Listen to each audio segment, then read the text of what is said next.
वृंदावन में और किसी सामान्य सी जगह में क्या अंतर है?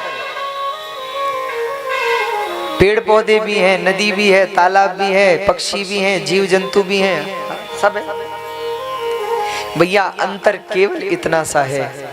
देखो, एक कथा मैंने सुनी थी, आप लोगों को सुना। एक बार एक महात्मा भिक्षा मांगने के लिए गए घरों में। अब जब भिक्षा मांगने के लिए गए तो महात्मा ने आवाज लगाई घर के बाहर से, भवती भिक्षाम देहि, माता भिक्षाम देहि, आवाज लगाई। तो माता जी बाहर आई, बोले हाँ महाराज मैं आपके लिए भिक्षा लेके जाती हूँ। अब गई माता जी अंदर, इतने में उनके बच्चे, अब घर में बच्चे होंगे, तो एक बच्चा चिल्लाया, माँ मैं हाथी खाऊंगा। वो महात्मा सुन रहे बाहर, हाथी। दूसरा बोला, माँ मैं ऊंट खाऊंगा। तीसरा बोला, माँ मैं घोड़ा खाऊंगा। महात्मा तो घबरा गए, भैया जहाँ के बच्चे हाथी घोड़ा ऊंट खाते हैं तो भैया यहाँ तो ठीक नहीं। लेकिन महात्मा ने कहा, भैया इन बच्चों का तो दर्शन करना चाहिए, क्योंकि अभी तो सुबह का महाराज ब्रेकफास्ट का समय। अच्छा, बड़ा अच्छा शब्द है ब्रेकफास्ट। ब्रेकफास्ट मतलब ब्रेक मतलब तोड़ना, फास्ट यानी व्रत। रात भर लोग व्रत करते हैं, भूखे रहते हैं ना नींद में, तो सुबह उसको तोड़ते हैं, तो ब्रेकफास्ट। बोले जो ब्रेकफास्ट में ही महाराज हाथी घोड़े खा जाते हैं, इन बच्चों का तो दर्शन करना चाहिए। तो मैया भिक्षा लेके बाहर आई, मारे लो भिक्षा। अरे मैया हमें भिक्षा नहीं चाहिए। क्यों?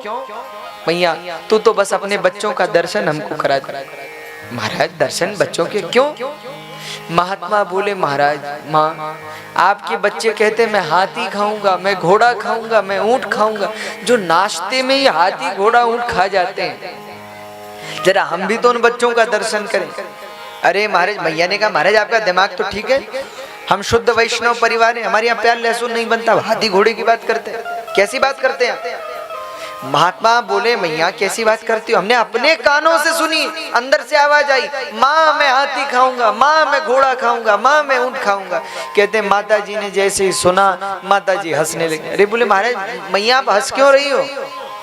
तो वो माता जी बोले, महाराज हाथी घोड़े वो भी हैं जो जंगल में रहते हैं, और हाथी घोड़े वो भी हैं जिन्हें मेरे बच्चे खाने की बात करते हैं, पर दोनों में अंतर क्या है? बोले जंगल में जो हाथी घोड़े हैं उनमें रक्त है, हड्डियां हैं, अस्थि है, मांस है, मेद है, मज्जा है, शुक्र है, काम है, क्रोध है, सब भरा पड़ा है। और जिन हाथी घोड़े को मेरे बच्चे खाने की बात करते हैं उनमें ना अस्थि है, ना मांस है, ना रक्त है, ना मेद है, ना मज्जा है, ना शुक्र है, तो उनमें क्या है? बोले वो मिश्री के बने हाथी। दीपावली का समय होता है ना, मिठाई के हाथी होते हैं, मिठाई के घोड़े होते हैं। अरे बोले महाराज हमारे बच्चे जो मिश्री के बने हाथी घोड़े ऊंट है ना, उनको खाने की बात करने। कहने का आशय क्या है? वैसे ही भैया जैसे उस मैया ने कहा कि एक हाथी घोड़े वो भी हैं जो जंगल में है, और एक हाथी घोड़े वो भी हैं जिन्हें मेरे बच्चे खाने की बात करते हैं। भैया नदी, पेड़, तालाब, झरने, सरोवर, पक्षी, पशु, जीव जंतु, नर नारी, तीनों लोकों में है, लेकिन जो वृंदावन में है उनकी बात ही अलग है। क्यों?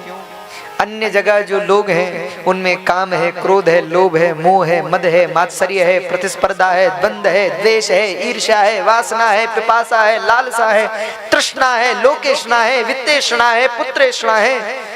लेकिन महाराज जो वृंदावन में गोपी और ग्वाल हैं उनमें न तो काम है, न क्रोध है, न लोभ है, न मोह है, न मद है, न मात्सर्य है, न लोकेष्णा है, न वित्तेष्णा है, न पुत्रेष्णा है, कोई तृष्णा नहीं, कोई आशा नहीं। उनमें तो केवल ठाकुर जी के नाम का रसामृत भरा हुआ है, केवल कृष्ण प्रेम का अमृत भरा हुआ है। इसलिए भैया वहां की बात अलग है। मैं सामान्य सी बात कहता हूँ, मुझसे बहुत लोग कहते हैं महाराज हम वृंदावन जाना चाहते हैं, हम वृंदावन में ही रहना चाहते हैं, क्या करें? मैंने कहा भैया वृंदावन में ही रह जाने में कल्याण नहीं है। कल्याण तो वृंदावन को अपने हृदय में बसा लेना है या नहीं? बताओ भैया, वृंदावन रह लो और वृंदावन तुम्हारे हृदय में न रहे तो क्या फायदा? वृंदावन हृदय में होना चाहिए भैया। आप रीवा में रहो यहीं रहो और वृंदावन धाम को अपने हृदय में विराजमान कर लो। ठाकुर जी का रास नित्य आपके हृदय पटल पर हो, मानस पटल पर हो। आहा आनंद। अरे यमुना का किनारा जो है ना, वो हमारा मन ही तो है। इसी मन के मंदिर में ठाकुर जी रास रचते हैं भैया।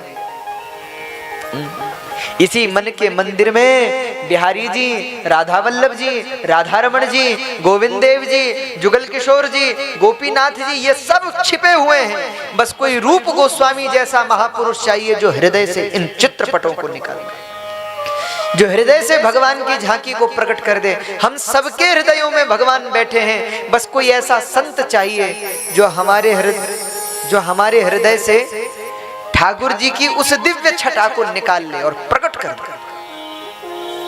सबके हृदयों में भगवान है, लेकिन ठाकुर जी प्रकट उसी के हृदय में होंगे जिसके हृदय का मंथन संत करेंगे, जो संतों का संग करेगा।